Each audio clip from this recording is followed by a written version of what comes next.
Good evening, everyone. I'm Naama Segal Karis, your local neighborhood life coach specializing in communication and partnerships. It's Sunday night, the 24th, Yud Gimel Cheshvan.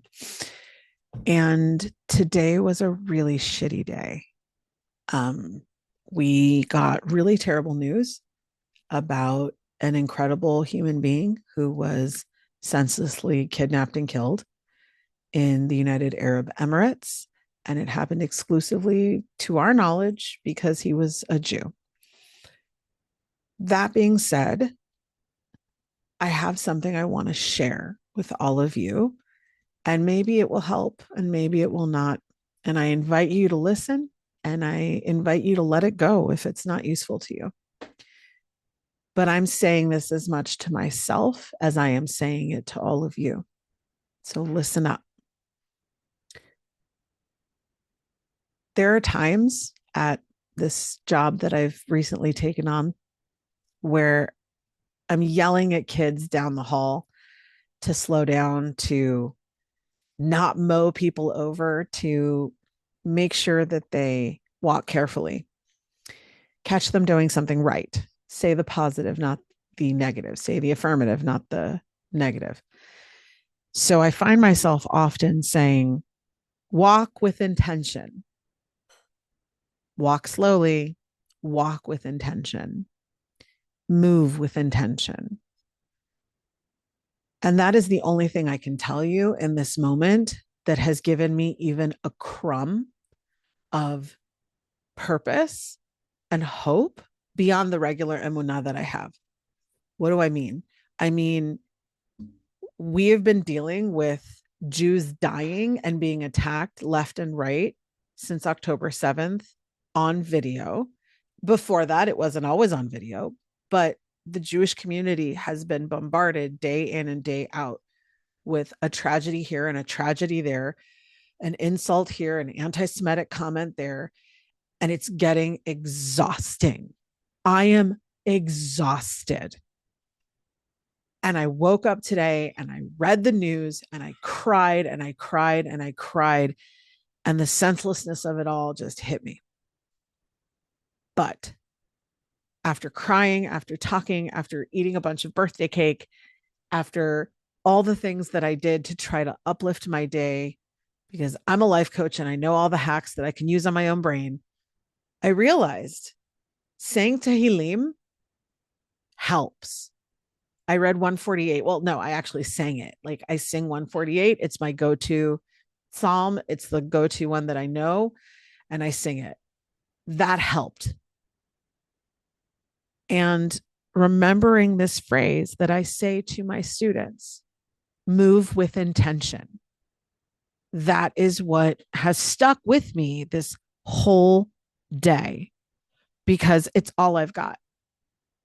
We have no one and nothing but Hashem. And that's the truth.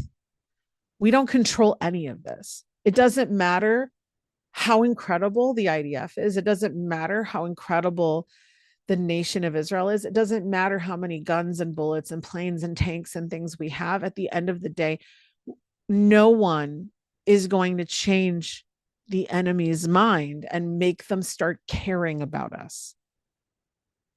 Only Hashem will. And since Hashem isn't going to intervene directly, because that's not the setup, that's not the rules to this game, all that Hashem's going to do is give every single one of these evil psychopaths an opportunity to go, oh, you know what? Maybe I should stop doing this. Maybe it's wrong. Maybe I should choose good and not evil. And chances are they're going to say no and they're going to choose evil.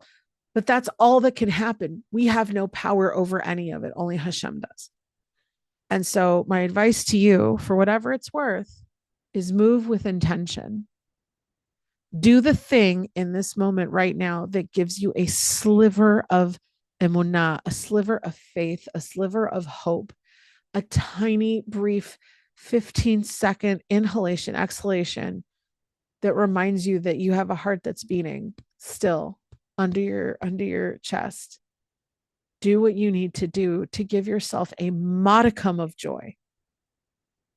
to remind you to breathe just a couple more breaths. We have no other choice but to wait for Moshiach. And it's painful. And frankly, I hate waiting. I'm the most impatient person I know, but that's all we can do. We can daven, we can say Tehillim, we can move with intention.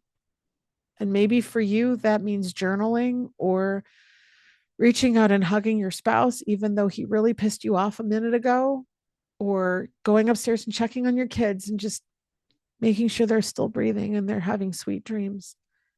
Do something with intention that will help you get to the very next breath, because we're under attack. It's not going to change. It's been like this forever. The only thing that will change is that Moshiach will come, and we don't know when that's going to be. So move with intention, keep davening, keep being kind to yourself. Yes, I'm saying that to me. Keep being kind to your fellow, v'ahavta l'reacha kamocha, and keep moving with intention.